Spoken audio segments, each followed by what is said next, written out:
नमो भगवते वासुदेवाय। आज हम श्री गर्ग संहिता के अश्वमेध खंड का 26वां अध्याय सुनेंगे। इसमें हम सुनेंगे नारद जी के मुख से बलबल के स्थान का पता लगाकर यादवों का अनेक तीर्थों में स्नान दान करते हुए कपिलाश्रम तक जाना और वहां कपिल मुनि को प्रणाम करके सागर के तट पर सेना का पड़ाव डालना। तो ये शुरू करते हैं। श्री गर्ग जी कहते हैं, राजन, यज्ञ पशु के अपहृत हो जाने पर समस्त यादवगण शोक करने लगे कि हम कहाँ जाएं और इस पृथ्वी पर क्या करें। अनिरुद्ध आदि सब लोगों को उस समय कोई उपाय नहीं सूझा। नरेश्वर तब श्री नारद रूपी भगवान वहां आ पहुँचे। देवर्षि नारद को आया देख यादवों सहित अनिरुद्ध ने आसन पर बैठाकर उनका पूजन किया और बड़े प्रसन्न होकर वे उन मनीश्वर से बोले।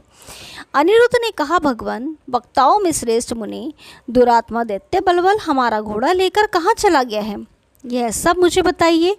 आपका दर्शन दिव्य है। आप सूर्यदेव की भांति तीनों लोकों में विचरते हैं। त्रिभुवन के भीतर वायु के समान विचरण करने वाले आप सर्वज्ञ तथा आत्म साक्षी हैं, इसीलिए सब बात मुझसे कहिए। अनिरुद्ध का यह प्रश्न सुनकर नारद जी माधव प्रद्युम्न कुमार से बोले। श्री नारद जी ने कहा, नरपेश्वर, बलबल ने तुम्हारे घोड़े के समुद्र के बीच में बसे हुए पांचजन्य नामक उपद्वीप में ले जाकर रख दिया है। उसका मित्र या बंधु शकुनी यादवों के हाथों से मारा गया था, अतः यादवों का वध करने के लिए उसने कार्य किया है। वह महान असुर सुतरलोक से दैत्य समूह को बुलाकर वहां राज्य करता है। भगवान शिव का वरदान पाकर वह घमंड से भरा रहता है।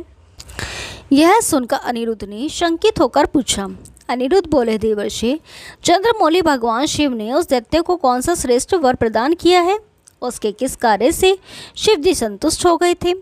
तब मुनिवर नारद ने कहा, प्रद्युम्न कुमार, मेरी बात सुनो। एक समय उस दैत्य ने कैलाश पर्वत पर एक पैर से खड़े होकर 12 वर्षों तक अत्यंत कठोर तप किया। उस तपस्या से संतुष्ट होकर महादेव जी ने कहा, वर मांगो। उनकी बात सुनकर वह बोला, सदाशिव, आपको नमस्कार है। कृपा निधान देव, महासमर में आप मेरी रक्षा करें। नरेश्वर तब तथास्तु कहकर महादेव जी वहीं अंतर्धान हो गए। फिर वह दैत्य पांचजन्य उपद्वीप में बलपूर्वक राज्य करने लगा। वह युद्ध के बिना साधते ही तुम्हें घोड़ा नहीं देगा। तब अनिरुद्ध कहने लगे, मुनि श्रेष्ठ, में सेना सहित दुष्ट बलबल को मारकर घोड़ा छुड़ा लूंगा।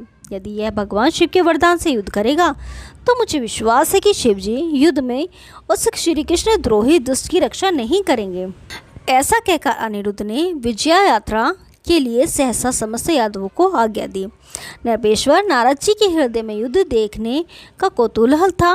वे अनिरुद्ध से विदा ले आकाश मार्ग से उस स्थान पर गए। समस्त यादव तत्काल तीर्थराज में विधिवत स्नान दान करके रोषपूर्वक युद्ध यात्रा के लिए सुसज्जित हो गए। राजन वे हाथियों, घोड़ों तथा रथों द्वारा उस उपद्वीप में गए।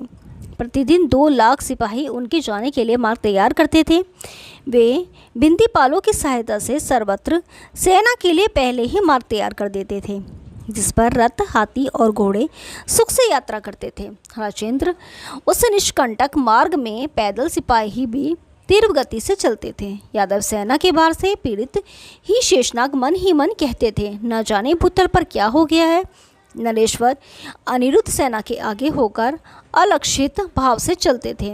वे अश्व की रक्षा के बहाने पापियों का विनाश सा करते थे।